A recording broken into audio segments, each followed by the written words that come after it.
Hey everyone, Ekman here with another video. Today we've got a triple breakdown for the 3 different events that happened in Pasadena this past weekend. There's technically a 4th one. It was the Digital World Finals, which sincerely I don't have the deck list for those as of this recording, which is a real shame because it was its own kind of unique 2-deck format. But as of this recording, again, I don't have access to them. But I do have them for the other 3 events. There was the 2025 World Finals. This is the one that was done physically, but then also the Friday and Sunday regionals hosted by Core TCG with around 200 players each for both of them as well. And you can find the deck list for all of these events on my website, Eggman Events, which is linked in the description. I also do want to say I do know that this is the first Fusion World video I've made in a while. The reason that I didn't make a video previously was, one, I didn't have the data before any of this, but between being on the road for Japan and then I got immediately sick afterwards, it was hard enough to just keep up with One Piece, which I would say was a little bit more exciting since we got a big new restriction list and a new set that dropped, so that was a little bit more of my attention. But I do want to say I'm still fully committed to making content for Fusion World. I'm looking forward to the new set stuff that we've already seen and also the new star deck, which we'll probably go over in the next couple days. And I do appreciate your patience, and I do know a lot of people were looking to see where I was, so I do apologize. It was such a gap between content, but generally speaking, I'll always make sure that my website is up to date as much as I can, and you'll see that there are events that were popping up during last month if you haven't checked them out already. And again, I really am committed to this game as well. But jumping on into it, we do have these 3 events, and we do have 48 deck lists that we could go over. We're going to go over about a third of those, and you can find the timestamp in the description on each one in particular. Most of the ones that I picked were mostly just based on standings, based on their own personal event. If I didn't go over your deck list, it wasn't anything personal. It's just you got outranked by a similar leader or same leader, just a little bit above you, so I do apologize for that. Normally, if each one of these were their own individual time, I would make a little bit more going over each deck for each video, but since there's so much to go over, and this is kind of the end of FBO5, or at least towards the end on it, I did want to just kind of go a little bit wider with decks, and again, I do apologize. But for the 2025 World Finals, this was an invite only event. There were 16 players, and so we had the 16 leaders of 7 of the FBO3 Son Goku, with them getting 1st and 2nd place, and also a spot in top 4. We did also have 4 Majin Buu Evils, 2 Zamasu Fused, 1 Aandroidd 17, a Janemba, and a Jiren. We can look through all of these deck lists as well. So these, again, were not, you did have to get like a big invite to get to Worlds, but you didn't play as much once you were here, if that makes sense. So some of these decks were piloted by very great players, but they weren't played as much for this weekend because of how the tournament structure works. So I did want to kind of mention that. But we did end up with a finals of Krios versus Wilson. Krios ended up taking it, and yeah, I really grindy, like this match took forever. This was live streamed. I think most of it was live streamed. You can find it on the official Bandai channel, but definitely a real grind fest for that one. We did also have the Friday regional, so a little bit more diverse, but clearly we're seeing that Goku and Majin Buu are both 2 of the most represented decks in this format right now, with 5 Goku in the top, as well as 4 Majin Buu Evil, and Majin Buu Evil taking the event. We did have 8 rounds of Swiss best of ones with 192 players, so that's really exciting to see. Breaking 200 is a little bit rare for Fusion World right now, so to be able to get one right at 200. And then for the Sunday event, we had a couple more people with 218. Unfortunately, with how the pair down lost, we did have only 7 rounds of Swiss best of 1, but we had way more diversity with, Goku still being really strong at being 3 spots into the top 16, and Buu being really popular too, but only getting 1 spot in the top 16. We had 12 additional spots into this top 16, which were not these 2 leaders, which I thought was interesting. So a little bit more diversity. We also saw like Black actually get some standings in this with Vegeta and Bardock, which between both Friday and the World Finals, it was just not represented, which was interesting to see the diversity for this one. But yeah, this event was pretty wild for all the decks that topped, right? I think we had 12 different leaders in this one, which I thought was really remarkable. So I'm going to do my best to go over every leader that we had top this past weekend and try to prioritize, again, higher placing leaders. If I missed your deck, it wasn't on purpose. It wasn't anything vindictive. I'm just doing my best when we have so much data to kind of go over. So we're going to start off with our first place for Worlds Finals, and we do have Krios' list as well as Wilson's season's list who was able to get a runner-up. And honestly, I don't have much to say about the high school Goku, the FBO 3 Goku, the Angel Ku, the Dead Ku. This leader has just so many different names, and all of them kind of say that this leader is just really, really good right now. I think this is the leader that can take advantage of Pilaf more than any other blue leader that exists in this game. I think most people after this weekend are probably pretty cemented to say that Pilaf shouldn't exist in the current state that it is in the Fusion World card game. If you guys disagree, I'd love to hear it, but most people I talk to, like, even if jokingly or even offhand, are saying this card needs to go away. It is clearly a problem, and mostly because like this just generates so much advantage in this archetype. The fact that you're able to always charge, you're always able to use all your energy efficiently every turn is something that some decks just really can't keep up with on a couple turns from there. The fact that you don't really care if you awaken early with this deck is just really frustrating to play against, and it just ends up being like a grind fest, which again you'll see in the finals for it. So I think the only big decision when deck building is if you play kind of more of the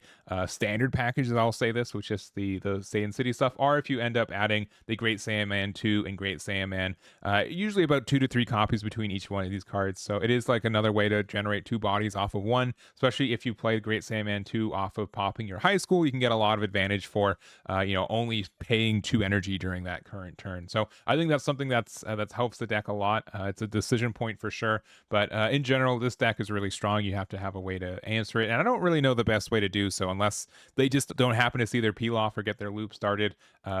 This deck just generates value and pressure more so than I think any other deck in the game. So not too surprising to see that it was in the finals with the 16th best players in the game right now for this current, this just wrapped up season. I'm curious to see if the development team agrees that this deck needs to be hit in some way. And I do kind of hope Pilaf gets hit personally. Maybe that's another video we'll do, but that's kind of my thoughts on it there. But congratulations to our first world champion, Krios, as well as Wilson as our runner-up. Big accomplishment, and looking forward to seeing how the next season goes. Next up, we've got Majin Buu, and we've got 2 copies of it. We've got Mirru's version, who ended up getting a top 4 with it, as well as the King of New York, who was able to get first place during the Friday regionals. And so these decks are moderately similar, right? They do have the exact same build almost, right? The biggest difference is how many copies of Nia's you're running, right? We see 2 copies here. It's also if you're playing Chilai as your super combo, which is clearly the best option. I don't know why you'd play Zarbon, but I digress from there. But this deck has a lot of ways to generate a lot of value, mostly off of the combo of the 3-drop Bobbity in tandem with the 3-drop Majin Buu Evil. I'm personally a big fan of hand destruction as like a control way to answer some decks in the format, and I think the only deck that doesn't really care about hand destruction is blue, because they can generate all that value back very easily.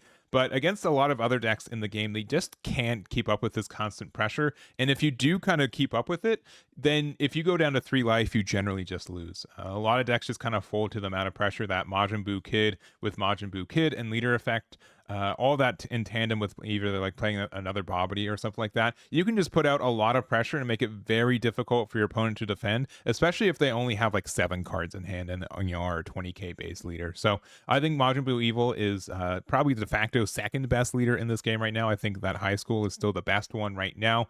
It's been very clear. It was moderately good, I think, in FBO 4, and then just really took off in FBO 5. There are ways to counter it. I think Jiren's kind of gotten a lot of success in this meta because it does have a good matchup in the Majin Buu Evil, but I do think that something likely needs to happen to this deck potentially, right? I do think that like a lot of people dislike this card, and I understand why. The fact that it just kind of gives you like a free discard 1, a free target for being able to use your leader effect or like one of your Majin Buu effects, and I do think that maybe it's like a little bit overtuned, but I don't know the best way to fix it, right? I think maybe the only way to fix it, on a design sense, maybe if this had like 0 counter, right? That might have been our combo. That might have been like the better solution for it, but I don't know if banning the card is worth or limiting the card is worth like all the damage. Like it just kind of destroys the archetype at the same way. But at the same time, if this deck only exists because this Bobbity exists, does that mean that the Bobbity is good or just this deck is good with it? So I don't really know. I'm a little bit biased because I do like playing this deck, but I do think it's probably a little bit overtuned. And if anything happens to Blue Goku, this would likely get something to happen to it. But this also could be a situation where we go into FBO 6 and this kind of gameplay style just doesn't doesn't really impact some maybe stronger leaders that come out of that too. So I don't know. It'll be interesting to see. I know a lot of people are kind of done with playing Majin Buu Evil because it can be quite the bully in a lot of matchups, and it can be difficult to find where you can kind of press for value, if even there is a way to do so. So I don't have much more to say. Most builds kind of look like this. There is this decision, some decision on if you play either of the Secret Rare Frieza, either the 4-drop. I've seen some 6-drops pop up every once in a while, and then also most people aren't playing the 1-drop Bibbidi. I think most people are just saying, you know what, it's just better to get more of our 1-drop draw cards. It makes it so we find our 3-drop Bobbity more often, and doesn't really matter that we need to find our 3-drops as much, especially since in current builds, like most of the times Bobbity would be, Bibbidi would be missing in its current state anyways. So I think Majin Buu is really great. It's a great kind of second best leader I think that exists in this game right now. Can definitely get the wins. And congratulations to Mirru as well as King of New York for their finishes with it this weekend.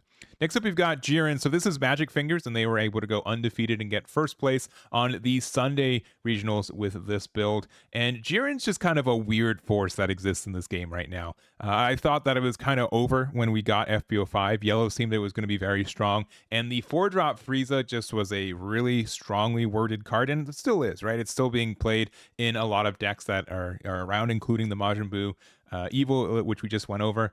Just the fact that Yellow had a way to answer this card, right? This is one of the cards that everyone kind of has to have an answer to, because if not, it just gets so much value throughout a game. It makes it so you really can't take damage once a turn. You get to draw 2 cards every turn too. It's just a menace in its own way. So because of that, I think that a lot of decks need to answer this. Blue has a really great way. It can kind of get around the KO protection by bouncing it to different places. Red can get around it by just dropping its power to 0, but green generally has an issue, and then yellow also just really had an issue. Didn't really have a lot of KO effects, and the ones that would interact with Jiren were really expensive. So because that Secret Rare Frieza came around, and a lot of people, including myself, thought, oh, Jiren can't handle that kind of pressure. A lot of the value that it had against yellow is gone, and yellow's really going to take off. And I do think yellow's taken off, but Jiren is still a really good counter to a lot of those strategies. So I do really like the idea of like being like a really value-based version of this build, being able to run Tournament of Power Arena. Just make yourself a 30k on defense once per turn is insane.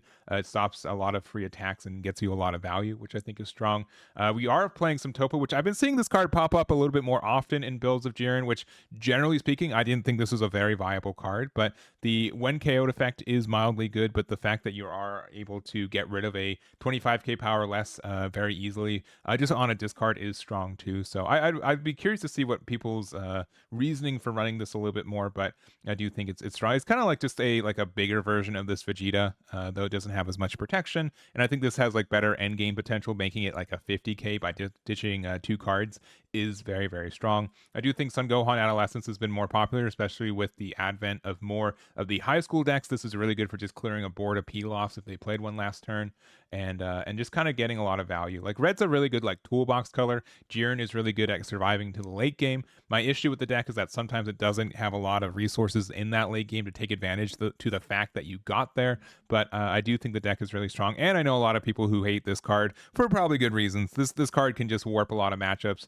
and just make it so like you're never gonna lose, which feels really bad. So I think this is one of the better red decks, if not the best red deck in this format right now. Congratulations to MagicFingers for their finish on the Sunday regionals. Next up, we've got Zamasu Fused, and this is Gabriel's version, who got top 8 in the World Finals on Sunday. And I think there was a good amount of Zamasu Fused that ended up popping up quite a bit. I know there was just a lot of theory crafting, mostly with the 4-drop Zamasu that came out of the set, which I don't see a lot of people playing, or Goku Black and Goku Black. Both those cards, are supposed to be kind of for the archetype, right? And they just never, people are just like, no, we still have so many good defensive options, right? We have a lot of ways to get there. I know some people also have different builds where, a lot of Vegito is based on getting to 20 cards in your drop.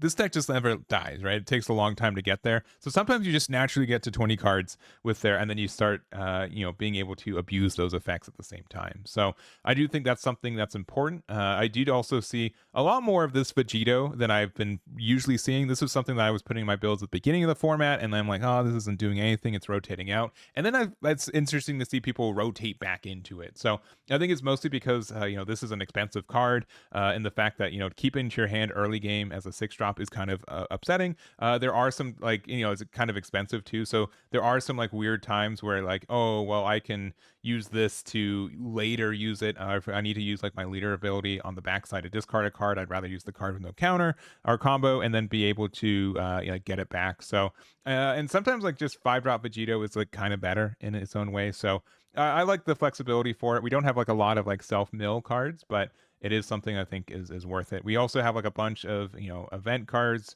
extra cards that we're able to like rotate through, get back with like Goku Black and get some disruption with. We obviously can use peel off, which if we go into the late game, we're just going to have something to do with our energy again every turn. Like there should be no reason for us to not use all our energy effectively, which is really strong for the deck. And then Zeno just kind of warps out and saves you in some matchups too. So I think Zamasu is really strong right now. It's a little bit too slow for kind of my play pattern, and it does take a while for it to win by simply not losing. But I do think it's in a really good spot in this format. And if you don't want to play high school, I think this is like another contender if you guys want, even just kind of like a different flavor of like getting value and being really defensive. So you can try that out. Next up, we've got Janemba. So this is Nate's version of the build here. And this was the deck. I had a lot of people convince me that this was like tier 0. This is the best deck in the format by far. And I will definitely agree to when I have faults. But this one I wasn't really immediately understood. Like this deck did seem strong. And I do think like the first couple weeks of this meta that Janemba was really strong. But it just kind of had this weird issue where it kept running out of value. Or, you'd awaken very quickly. But I feel like a lot of decks punish decks that awaken very early right now, like Majin Buu specifically.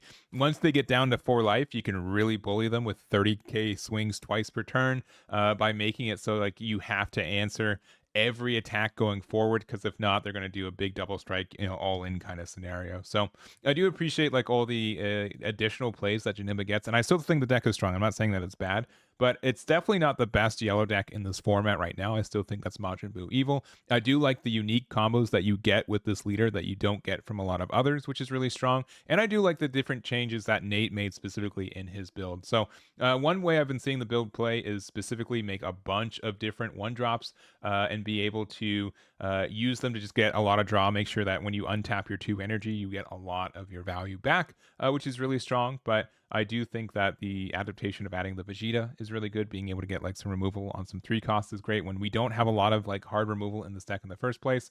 Big fan of Fierce Hyper Beam. I think the Time Rewound is a really interesting choice, but since we are it's very easy for us to leave 1 energy open at the end of our turn. Time Rewound doesn't like hurt us as a deck on that side either, so I do like that.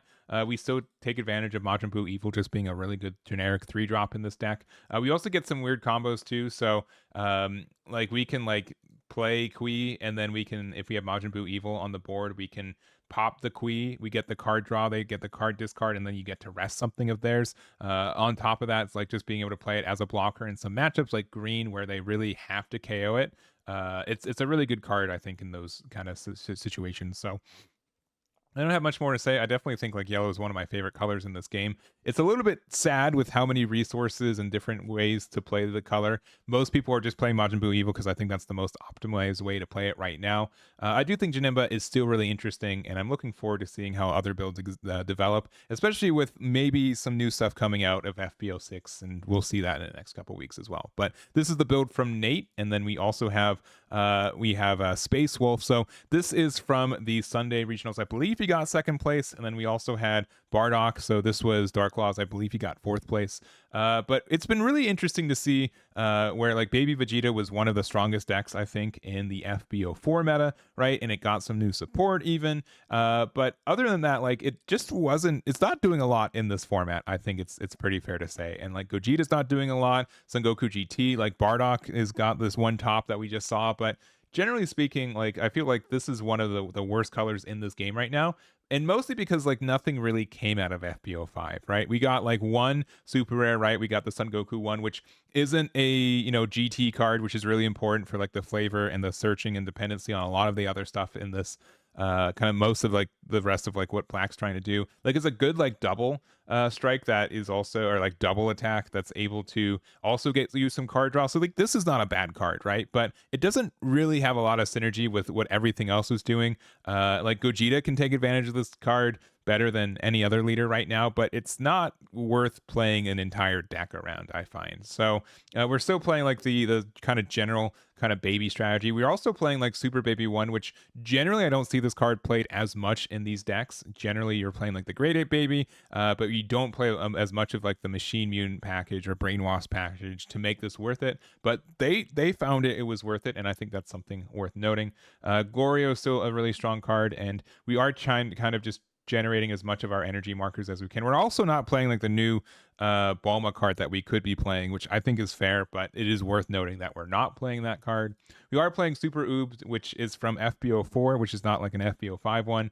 But if your opponent doesn't have an energy marker, to choose one of your opponent's battle cards that costs a 5 or less and KO it, then you can place then your opponent places one energy marker. So this is kind of like a weird removal option, but you also then can get synergy with your own Glorio. So you can play this then for 2, and then you get a card draw. So that's kind of like a good removal and like board development without having to use a lot of resources, though you are giving your opponent an energy marker.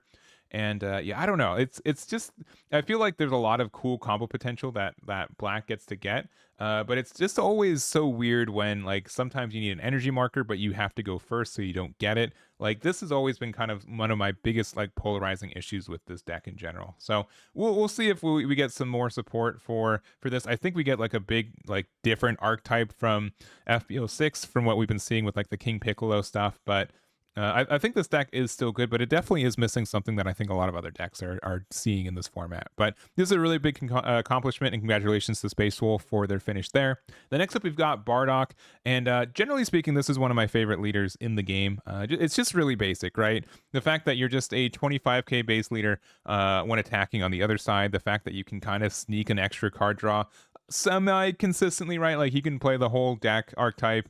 We're playing only 9 cards with Bardock Crew, so we're probably only getting like 1 extra draw a game, but that can make a difference. The fact that we're already a 25k base leader on attack means we're already drawing 1 when that happens. We're also playing Resisting Destiny, which can help us get there, but also just the fact that we can, oh sorry, this is not the field, my bad. This is completely different. This is not the same thing. All right, this just lets us draw 1. This is Gallic Gun. Don't make fun of me. It's very late where I'm recording, but I think that this deck is just really interesting. And honestly, the biggest issue with it is that they just don't print a lot of Bardock stuff to be able to make this leader, I think, work at the capacity that it could be working, right? Like you have to play just generically the same package of cards that most black decks are running right now, right? We're playing the Son Goku GT, we're playing the Son Goku, right? We're playing like our ramp cards, we're playing Gloria, we're playing Bardock, and like eventually we run out of space, right? Like there's just only like this generic set of cards that were really good when they were printed in FBO3. We get a couple extra cards every set, but the kind of basic way to play this deck, and in most black decks, I just feel just are so energy marker focused. It's really hard when, one, you don't get it for free every game, which is kind of tough, but also a lot of decks can kind of answer Son Goku GT at this point, right? Are like, it's very difficult for that card to sit on the board for more than 1 turn. If you have so many kind of strategies that are dependent on getting consistent energy markers, it's really tough when you have to like do another investment of 3 for Son Goku GT or something else to be able to get that energy marker again for then a kind of lackluster card that, you know, you took like 2 cards to be able to do that, right? Your energy marker maker and then your Son Goku, and then like the card itself. So I don't know. I know I'm probably a little bit too critical on these decks, but I do want them to succeed. It's just kind of weird, and I've just had a hard time personally, which I think a lot of people have kind of had a hard time finding the best way to play these decks when they are just inherently, I think, a little bit inconsistent. But I think this is a real big accomplishment. Going 6-1 in a field of over 200 players with Bardock should be praised, and this is the build here from DarkLaw. Congratulations on their finish there. The next up, we've got Vegito. So this is Oscar's version of the deck here, and I really want to like this deck, and I feel like it's a bit of a shame how this is a little bit like overcasted with the fact that like high school is just so much better at abusing Pilaf as a card. That this deck is like really cool. I think it's really thematic, and even the people who play this deck most of the time aren't even playing the combo, right? Like Oscar's version for sure is just kind of playing more generic good blue stuff, right? The idea that we get a lot of value from Pilaf, the fact that once we awaken, like we're just generally always a 40k on offense, which unless we're playing against a 25k awakened leader, this means that they have to give you a super combo and another card to not get out of this card's attack, right? So it makes sense like why this would be a really good leader for more of like a stall strategy, because you know that your opponent's not not going to get the same amount of free value as a 40k leader attack every turn. So I do think that's makes sense for it, right? We put a lot of cards into our discard pile, so or into our drop. So being able to use Vegito to, you know, kind of warp into whatever Vegito we need, since we're going to have like half our deck in there, it's going to be pretty easy to find either the 5-drop or the 6-drop. The fact that we have a leader that, you know, makes this condition very easy, right? The fact that we can do you know, a 50k attack moderately often with this leader is pretty interesting, on top of already being a 40k base leader. Like this deck just has a lot of power, and just like one of the better like finishing power in the game, because it can just apply a lot of pressure. But at the same time, sometimes this deck only runs one super combo, right? Like you can also see the same thing where, like, you know, you've played this deck, right? You mill 10 cards and there's like 3 super combos in there. Like, what are you supposed to do, right? Like, luckily we have like a backup super combo and Savior of the World, but I feel like that's the only issue with Vegito. It's just like the ceiling is so much higher, but the floor is so much lower. There just sometimes there's non-games, and it's not really your fault, but there's not a lot you can do with it. But honestly, I'm a big fan of this deck. I want to be playing it more, and it's been really interesting to see how it kind of just pops up here and there. And I don't know. I don't know what I'd do to change this deck either to make it a little bit more consistent, but I think it's still really, really strong. You're just going to have these games where it's not even your fault. You're just going to mill out all your good cards, and then what are you going to do about it? So, but this is the build here from Oscar. Congratulations for their finish with Vegito. The next up, we've got Yellow Vegeta, and this is definitely on kind of my wish list of leaders that I wish I could make work a little bit better as well. I think this deck is really sick. I like kind of the control aspect for this deck. The fact that we're able to take advantage of like barrier cards with this Bobbity. I like again, I know I'm part of the problem. I like this card. I think it's super strong. I like playing it. I like my opponent having to decide what card they have to discard. I like getting cards out of my opponent's hand without attacking them, giving them a chance to draw more cards. The fact that you get this activate means you just kind of get an attack without having to actually attack with your Majin Buu Evil, if that makes sense, because you are again ripping cards out of your opponent's hand. So again, I know I'm part of the problem, but I think Vegeta is really, really suited to do well in a lot of these matchups that exist right now. I think Time Rewound as well as the Death Ball are very good events that, extras that exist right now. The fact that we can, you know, take advantage, like this leader's only going to get better over time. I feel like as we get more and more extra cards, I feel like they've been playing it safe with the cards that we get right now, because they don't want Vegeta to break like a really powerful 2-cost extra card. But they're gonna print something, and then this deck's gonna just super take off. But I think Yellow just got a lot of control aspects. Obviously, like 4-drop Frieza is what this deck dreamed of and was able to get, as well as the 6-drop Frieza, which it was already, you know, having dreams of, right? So this is such a great control card. There's a lot of decks that are playing cards that cost 5 or more on a regular basis, which means this has actual value compared to on release in Top Coup format, where they're only playing 4 costs or lower anyways, and you're already dead at 6 energy. So why are you playing this card? So I do think that this deck is only missing out on like a little bit of value. I think there just needs to be like one like better extra card that works specifically for this leader. Once it gets this deck is taken off. But until then, I think it's a bit of a grind. You can get really close to winning, and this be kind of like 1 or 2 cards out, I feel like. But it's very obnoxious. There's some decks that just have an inherently bad matchup because they can't overhit. Like you're defending, right? Like you get like an additional super combo every game or every turn for the rest of the game, which some decks can't really handle.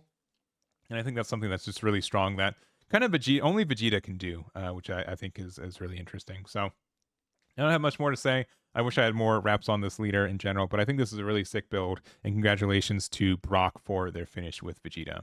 All right, we've got a couple more, and we're definitely kind of approaching more of the obscure leaders. We have Aandroidd 17 after this, which is not as obscure, but we have Beerus right now, and this is probably the worst meta that Beerus has ever seen since its release a year ago in FB01.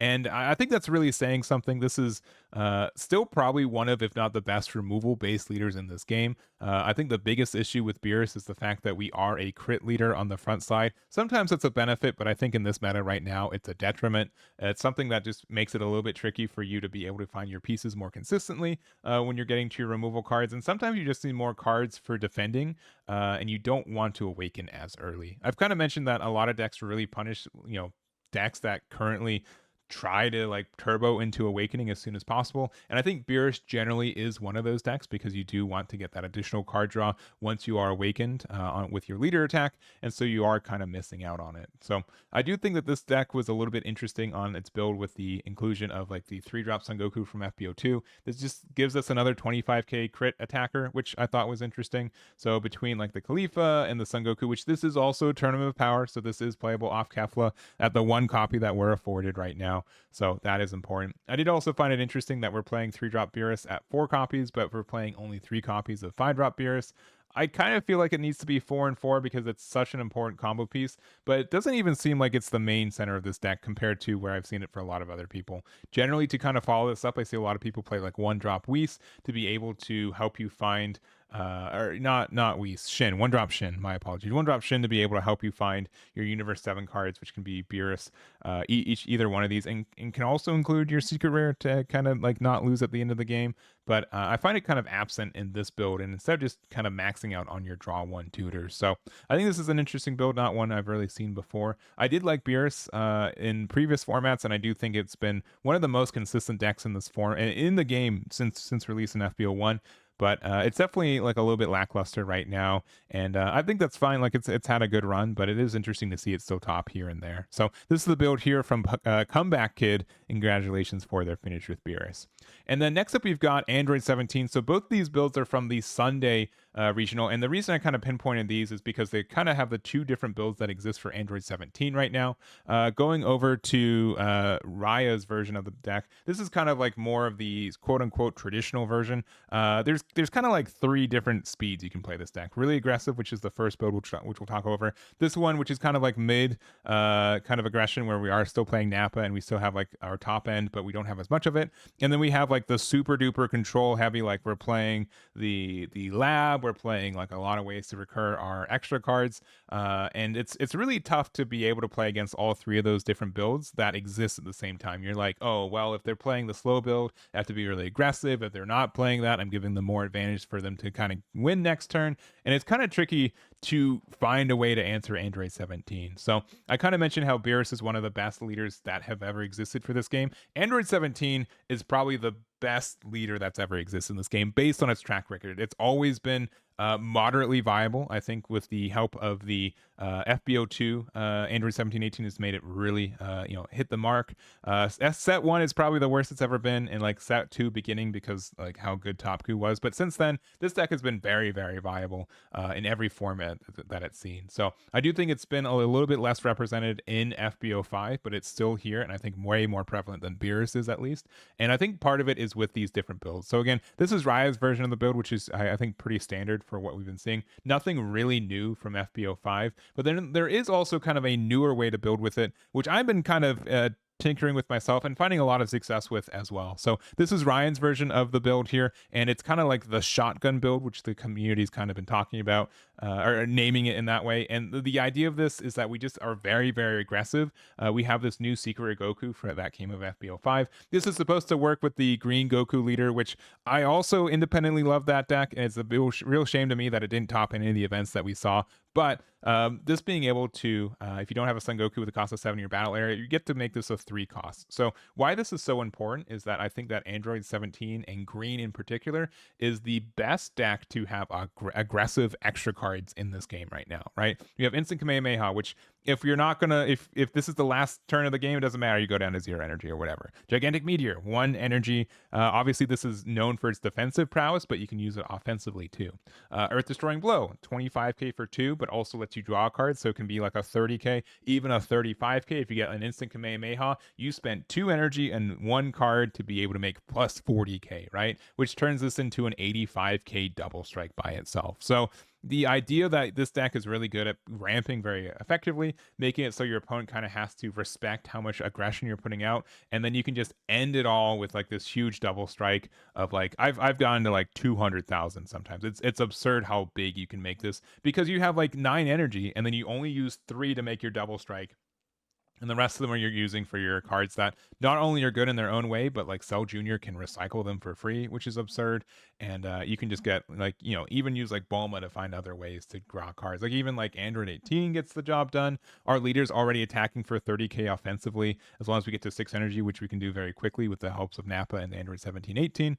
This is one of my favorite builds of a deck right now in this kind of late stage of FPO 5, and probably one of my preferred ways to play at the moment. So this is the build here from Ryan. Then we also do have the build here from Raya, kind of showing the two different ones.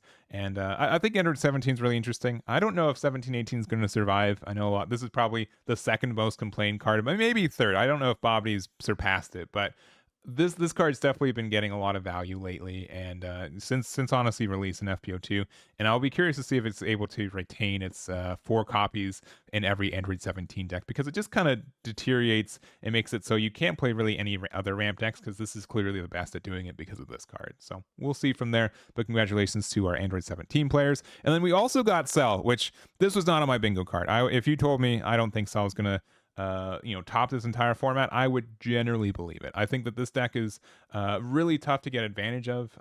You do get like this cool loop with your 8-drop Cell, but it's really tough to do, and a lot of people can actively play around it, but someone was able to do it. So this is TKtop's version of the deck here, and it's really cool to see how this one works. We're just kind of like being really defensive and getting value in the early game. We don't have like a lot of removal. We do have like Warm Greetings for something like Jiren or something else that's getting a lot of value. We also have like Destructive Strength and Souls Games Arena, so we're trying to just max out how quickly we ramp, and then we just try to survive and play assumedly 8-drop Cell every turn to make it so your opponent kind of runs out of resources eventually, and we can kind of go for game. So it's interesting to see only 1 copy of Son Goku. I would kind of expect a little bit more, but I think it's strong. We do just get a lot of energy recycling. We do have like a lot of double strikes, which I would probably personally play like a 3-2 split of this one, because playing 4 of these is a lot. It's the maximum you can run, but it is also an Aandroidd, so that is understood.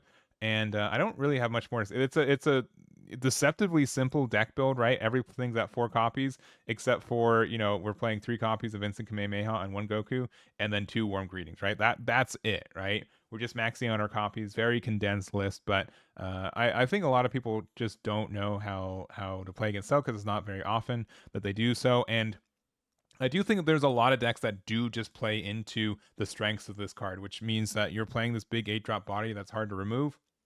You're making it more difficult for you as Cell itself to lose the game, and I think that's something that's important for how this deck works too. So I don't have much more to say. It is really interesting that they're not playing Earth Destroying Blow, because I feel like that card like really helps you get to 8 if you're passing the turn on 6. But regardless, I think this deck is interesting, and I probably have to try it once or twice just as a lover of like Cell the character. But here's the build here. Congratulations to TKtop for their finish. And to wrap it up, we've got CasualGrad, which this was my favorite leader for the set for a long time, and honestly it might still be. It is the Son Goku Mini Daima from the starter deck that came out for between like set 4 and set 5. So I do really like a lot of the synergies this deck affords. I do think like the plus 5k, minus 5k is really flexible for getting some aggressive power, but also some removal potential. I think Gloria Daima is like one of the best cards for ending the game that exists in this game right now. It's pretty absurd how much pressure this single card can exert for only 4 energy to kind of end the game. And then like obviously we're getting to late game with Son Goku, so being able to use like a Marcerita with it, or even like the bizarre and a rare but very strong 8 energy double Gloria. Like, what are you supposed to do when you're a 10k leader and your opponent's attacking with 2 25ks and 2 30ks with their leader? Like, what are you supposed to do with it? I think it's very tough to get any value from it. So I played a lot of different builds. Most of mine were kind of like late game grinders by using cards like Tournament Power Arena, but I do respect this build that just kind of generates more value using cards like the 3-drop Goku from FPO3. So being able to make this a 30k and then attack with it means you get that extra card draw, and also Vegeta being able to choose all your opponent's battle cards with 5k power less and KO them. This is really good, again, especially against the Satan City Goku. I don't know why I lost the name of that, but that can be really good. Since all those cards are 5ks anyways. Like, this is a kind of an alternative to the 3-drops on Gohan. The difference is that this is a 20k, that's also a 10k combo, but you only get rid of 5k or less, instead of removing the power, instead of like which is arguably better because you can also get rid of 5ks or less. But In general, I really do like this leader. I wish it was like a little bit better, but I think it's really cool to see it top. And congratulations to CasualGrad for their finish there. But it's been like almost 40 minutes. This has been one of the longest videos I've made in a minute. I know you guys have been hungry for some Fusion World content. I'm not going anywhere. I do appreciate the patience, and hopefully this makes up for a little bit of drought on the content on that side. So we'll probably cover a couple of more events as we get them. I probably won't be running any more FPO5 events, but FPO6 is on the horizon, and I'm really looking forward to seeing what cards we get, and also the new star deck, which we'll go over in the near term too. So that's going to be it for me. Thank you guys so much for watching, and I'll catch you all next time.